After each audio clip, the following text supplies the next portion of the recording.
हम लोग को ज़्यादा सर स्टार्ट। मैं काजी साहब फैमिली को बहुत बहुत मुबारकबाद पेश करता हूँ कि काजी फैमिली के खानवादे डॉक्टर परवेज़ काजी जो है जो तालीम हासिल करके आई, मैं समझता हूँ मालियों पहला ऑर्थोपेडिक सर्जन हैं जिन्होंने जो इतनी आला तालीम हासिल करी है।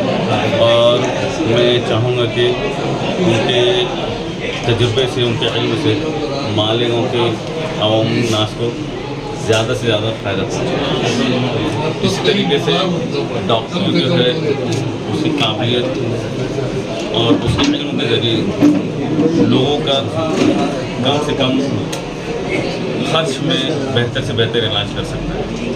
मैं समझता हूँ कि डॉक्टर का काम जो है पैसा कमाना नहीं बल्कि पैसा बचाना है।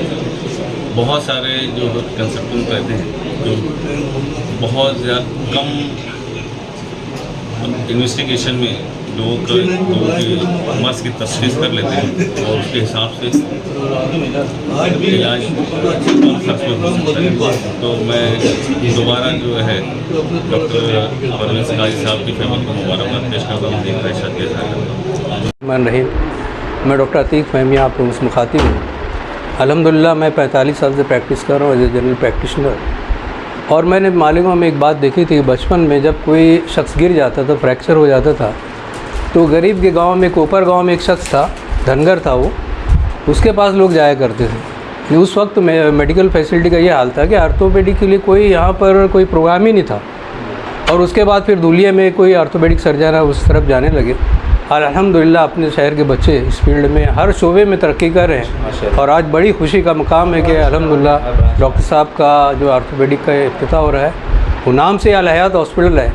मैं दुआ करता हूँ कि अल्लाह ताला यहाँ पर एक नई ज़िंदगी, नया हयात लेकर लोग जाएँ। अल्लाह ताला के हाथ में अल्लाह ताला उनके हाथ में दस्त मसीहाई, यानी एक मसीहा की जिस तरह हज़रत ईसा अपने मुर्दों को हाथ लगाया करते ज़िंदा हो जाता है। मैं दुआ करता हूँ अल्लाह ताला उनको हर तरह से इज़्ज़त से और दौलत से और नाम से, नेक नामी से नवाजे। और जैसे कि उन्होंने कहा है कि मैं हर गरीबों को और सब लोगों को लेकर चलूँगा, तो अल्लाह ताला से दुआ है कि वह अपने इस शेर को अपनी ज़िंदगी का मकसद बनाए कि मेरी ज़िंदगी का मकसद कि हर एक को फैज़ पहुँचे, मेरी ज़िंदगी का मकसद कि हर एक को फैज़ पहुँचे। मैं चराग़ राह गुज़र हूँ, मुझे शौक़ से जलाओ। अल्लाह हाफ़िज़, अल्लाह निगहबान।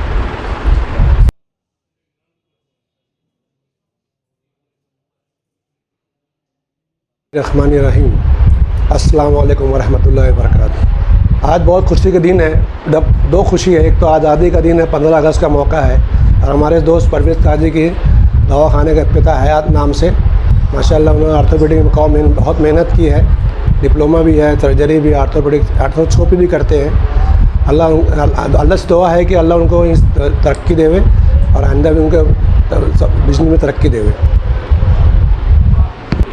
बिस्मिल्लाहिर्रहमानिर्रहीम। इय्याका नअबुदु व इय्याका नस्तईन।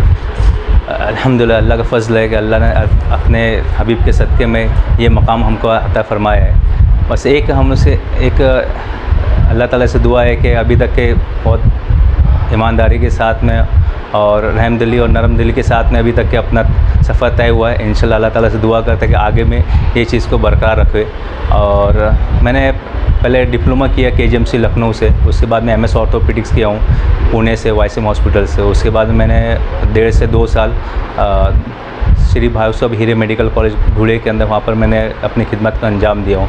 फिर मैंने फ़ेलोशिप किया हूँ स्पाइन सर्जरी के अंदर पुणे से, और फिर उसके बाद मैं जॉइंट रिप्लेसमेंट के अंदर पुणे से किया हूँ वो भी माशाल्लाह। और अपने यहाँ पर इंशाल्लाह ट्रॉमा के केसेस है, स्पाइन के है, जॉइंट रिप्लेसमेंट के इंशाल्लाह सब चालू कर रहे हैं, और आर्थ्रोस्कोपी के इंशाल्लाह वो भी हम चालू कर रहे हैं इंशाल्लाह। और आपके खिदमत के लिए, आवाम की खिदमत के लिए, मालेगांव के लिए और अपने सारे अतराफ़ के लिए इंशाल्लाह हम वक्त 24 घंटे इंशाल्लाह कोशिश करेंगे कि उनकी खिदमत अंजाम दे सके। जज़ाकल्लाह। अस्सलाम वालेकुम। मालेगांव शहर एक गरीब तबका, जी, मजदूरों का तबका, जी, चलाने वालों का तबका। जी, अक्सर जो है तो इस दौरान जो है तो पेशेंट जो है तो बीमारी को लेकर बहुत बेताब रहते हैं, भीड़ को लेकर। जी, जी। इस मामले में आप अपने अस्पताल से क्या सपोर्ट देंगे? इंशाल्लाह देखो जितना भी अपने से हो सके तो उतना उनको रियायत करने की कोशिश करेंगे। और ये जब मैं मालेगांव में आया जब हम लोग ने प्लान करे कि हाँ भाई मालेगांव में चालू करना, तो ये चीज़ सब मेरे जहन में थी, वो सबको ले करके हम कंसिडर करके हम मालेगांव में चालू कर रहे हैं। तो इससे पहले माशाल्लाह पूना में ऐसा हो गया था, बिल्कुल सेट हो गया था कि पूना में चालू करने का था हमको, लेकिन फिर जो हालात आए घर के थोड़े से, और फिर हमारे बुज़ुर्ग ने जो बताए कि नहीं अपने को अपने मालेगांव में ज़रूरत है, यहीं पे चालू करना है, तो वो सब हम सोच करके और उसको कंसिडर करके ही मालेगांव में माशाल्लाह स्टार्ट कर रहे हैं। इंशाल्लाह हमारी तरफ से बिल्कुल सपोर्ट रहेगा और ये चीज़ को हम मद्देनज़र रख करके हम लोग इलाज करेंगे, और लेकिन इलाज के अंदर जो उसका स्टैंडर्ड है उसको कम नहीं होने देंगे। ऐसा नहीं है कि थोड़ा अपना मजदूर तबका है ये है तो उसके अंदर कुछ उसको स्टैंडर्ड कमी हो जाए, ये इंशाल्लाह नहीं होगा, है ना। अक्सर देखने में आता है कि सर 40 साल 50 साल के बाद जो है तो मर्दों की तरह जी जी की बीमारी जो है तो लोगों को स्टार्ट हो जाती है, मगर एक नौजवान तबका भी अब ये बीमारी में मुबतला है। जी जी तो शहर के रोडों को गड्ढों को आप बताएंगे कि कहीं ये कुछ बीमारी हवा चल रही है? नहीं, एक्चुअली होता ये है ना कि हमारे जो रोज़मर्रा के जो काम है, जैसे हमारे इससे पहले हमारे जो बुजुर्ग लोग थे वो बहुत मेहनत कश तबका था, तो लेकिन कहीं ना कहीं ये हो कि हमारी लाइफ स्टाइल वो सीडेंट्री हो गई, आराम वाली हो गई, हम लोग उतने मेहनत नहीं कर रहे, तो इसकी वजह से इसका असर हमारी सेहत के ऊपर पड़ रहा है और हमारे मन के ऊपर पड़ रहा है। और होता ये है कि अपने मालेगांव में मज़दूर कश तबका है, मज़दूर का तबका, ये लोग बहुत मेहनत करते हैं, तो एक उम्र के तक जिसमें साथ देता है, उसके बाद कहीं ना कहीं कमज़ोरी जो अपने अंदर वो सब उभार करने लगती है। इसका असर फिर अपने किसी पेशेंट के जोड़ों पे जाता है, किसी के मनकों पे जाता है, या फिर दूसरे जो बीमारी है उसकी शक्ल में बाहर निकलते हैं, कमज़ोरी की शक्ल में आए, तो ये उसमें रहता है। तो इसमें यह है कि हम ख़ास तौर पे स्पाइन के मामले में ये एक पहली चीज़ कि हमारा पोस्चर का बहुत ध्यान रखना है। जब हम काम करें तो आगे झुक के ज़्यादा नहीं काम करें, आगे झुक के वज़न ना उठाए।